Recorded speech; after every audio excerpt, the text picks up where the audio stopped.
మొత్తానికి అగ్ని పరీక్ష షోలో టాస్క్లు ఈ టాస్క్తో ఎండ్ అవబోతున్నాయి. ఇక టాప్ 15 ఫైనలిస్ట్ని చూసే టైం కూడా వచ్చేసింది. అయితే ఇక గేమ్ ఆడి గెలిచిన వాళ్ళు ఉన్నారు ఇందులో, అలాగే గేమ్ ఆడకుండా ఉన్న వాళ్ళు కూడా ఉన్నారు. అయితే అక్కడ కూర్చున్న వాళ్ళందరినీ కూడా స్టేజ్ మీదకి పిలిచింది శ్రీముఖి. ఇక వాళ్ళందరి ఫోన్స్తో నాకు పని ఉంది అని చెప్పింది. వాళ్ళందరి ఫోన్స్ని తీసుకొని ఎవరి ఫోన్ వాళ్ళని తీసుకోమని చెప్పింది. ఇక ఆ తర్వాత నవదీప్ అలాగే శ్రీముఖి ఇద్దరు ఎవరి ఫోన్ వాళ్ళు తీసుకున్నారు లేదా అని చెక్ చేశారు. ఇలా చెక్ చేశాక నవదీప్ గారు ఏం చెప్పారంటే, ఇక్కడ ఉన్న ఒక ఐటెంతో మీ ఫోన్ మీద అది మీరు ప్రయోగించాల్సి ఉంటుంది.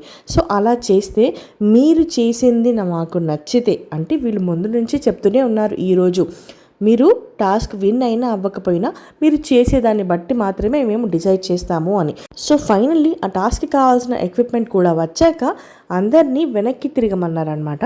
సో అందరు వెనక్కి తిరిగాక టాస్క్ ఎక్విప్మెంట్ వచ్చాక అందరినీ ముందుకు తిరగమని, టాస్క్ ఏంటి, వచ్చిన ఎక్విప్మెంట్ ఏంటి, అసలు దాంతో వీళ్ళు ఏం చేయాలనేది వీళ్ళకి ఎక్స్ప్లెయిన్ చేస్తారు. వాళ్ళు చెప్పిన టాస్క్ వినగానే అక్కడ ఉన్న వాళ్ళందరికీ దిమ్మ తిరిగిపోతుంది. ఎందుకు అని అంటే, వాళ్ళు అక్కడున్న హ్యామర్తోని వాళ్ళ ఫోన్ని పగలగొట్టాలి. ఎవరైతే వాళ్ళ ఫోన్ని పగలగొడతారో వాళ్ళు డైరెక్ట్గా వెళ్ళి సీట్లో కూర్చుంటారని చెప్తారు. అంతేకాకుండా వీళ్ళు బిగ్ బాస్ హౌస్లోకి వెళ్ళే ఛాన్స్ కూడా ఉంటుంది అని చెప్తారు.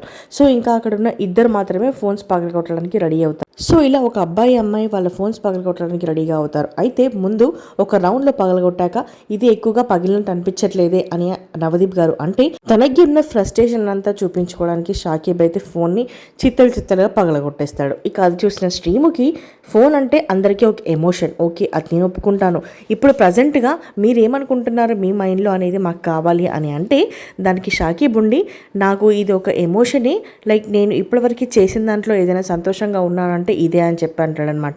ఇంకా అక్కడ ఉన్న అమ్మాయి కూడా, ఇక్కడ నేను నా లైఫ్లో ఏం తీసుకున్నా ప్రతిదీ నా డబ్బులతోనే తీసుకున్నాను, నన్ను నేను ఇక్కడ గివప్ ఇచ్చుకోవడానికి రాలేదు, నన్ను నేను ప్రూవ్ చేసుకోవాలి, నన్ను నేను టెస్ట్ చేసుకోవాలనేది టాస్క్ అయితే ఫినిష్ చేశాను అని చెప్పి చెప్తుంది అనమాట.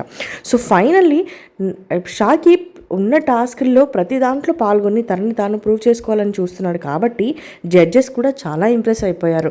అండ్ ఈ టాస్క్ ఇచ్చినందుకు అక్కడ ఉన్న కంటెస్టెంట్స్ అందరూ చాలా షాక్ అయిపోయారు. కంటెస్టెంట్స్ కూడా ఎమోషనల్ అయ్యారు. అండ్ అలాగే Shakib is into Bigg Boss season 9 Telugu Agni Pariksha నుంచి బయటపడ్డాడు.